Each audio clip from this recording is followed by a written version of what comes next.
Hello everyone, welcome back to the channel. कई बार होता है कि दांत का जो कैप है वो किसी भी वजह से निकल जाता है। जब वो निकल गया है तो उस केस में आपको क्या करना चाहिए। अब अगर आप ट्रैवल कर रहे हैं या दांत में कभी खाना खाते टाइम निकल गया, ठीक है, तो उस टाइम पे डेंटिस्ट नहीं होते हैं, तो उस टाइम पे आपको क्या करना है, क्या उस कैप का दोबारा हम यूज़ कर सकते हैं या नहीं, ये वीडियो इसी के बारे में है। जैसा कि हमारी जो लास्ट वीडियो थी उसमें मैंने यही बताया था आपको कि कैप के निकलने के क्या क्या रीज़न्स रहते हैं। सेम वही मैं एक बार फिर से आपको बताना चाहूँगी कि कैप ऐसे ही नहीं निकलता। अगर आप कोई भी स्टिकी चीज़ जैसे च्युइंगम है, ठीक है, या चिक्की होती है, कैरेमल वाली टॉफ़ी होती हैं, वो आप कंटिन्यू अगर उसी साइड से खा रहे हैं तो वो क्या होता है, एक स्टिकीनेस की वजह से कैप को अपनी तरफ खींचती है तो कैप निकल जाता है।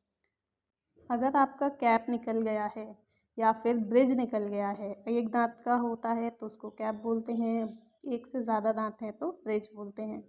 तो इसमें घबराने वाली कोई बात नहीं है, वो आपका दोबारा से रीफिक्स हो जाएगा। अगर उसमें कोई किसी तरह का डैमेज नहीं हुआ है तो उसको आप 24 घंटे के अंदर अंदर फिक्स करवा लीजिए। वो ही कैप आपका उसी दांत के ऊपर लग जाता है, ठीक है। अब कुछ फैक्टर्स होते हैं जब वो कैप दोबारा फिट नहीं होता है। क्या क्या फैक्टर्स रहते हैं?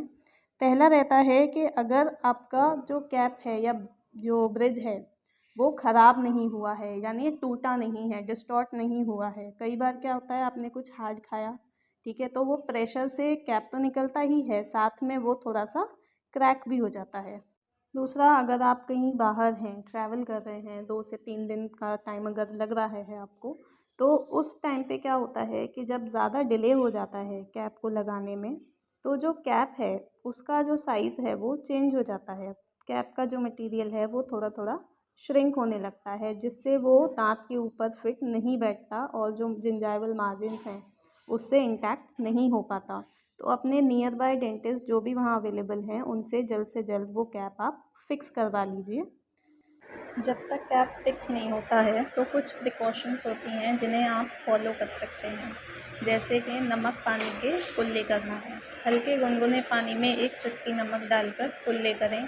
जो दांत है उसको आप बिल्कुल साफ़ रखें, उस पर कोई किसी तरह की लेयरिंग या जगह जो बच जाती है वहाँ खाना नहीं फंसा होना चाहिए, इसलिए आपको बेटर है कि उस जगह को प्रॉपर क्लीन रखें, ठीक है। दूसरा, एक चीज़ और आपको ध्यान रखनी है कि जब आरसीटी कराते हैं तो दांत थोड़ा सा ब्रिटल हो जाता है। कैप इसीलिए दांत पे लगाया जाता है कि वो जो दांत है उसको स्ट्रेंथ मिले। अब अगर कैप आपका निकल गया है तो जो आरसीटी वाला दांत है उसको आप उसकी साइड से आपको कुछ भी हार्ड नहीं खाना है। अगर आप ऐसा करेंगे तो चांसेस रहते हैं कई बार कि जो दांत है आपका वो वहाँ से क्रैक हो जाता है। तो इसलिए जब तक आपका कैप दोबारा नहीं लगता है आप उस साइड से कुछ भी हार्ड चीज़ ना खाएं।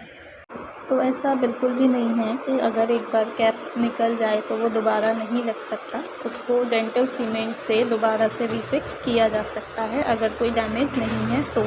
इसमें आपका जो कॉस्ट आएगा वो डेंटल सीमेंट का ही रहेगा, बाकी अगर जो आप पे करते हैं पूरा क्राउन के लिए वो पूरा पेमेंट नहीं जाएगा, सिर्फ आपको रीफिक्सिंग के चार्जेस देने पड़ सकते हैं।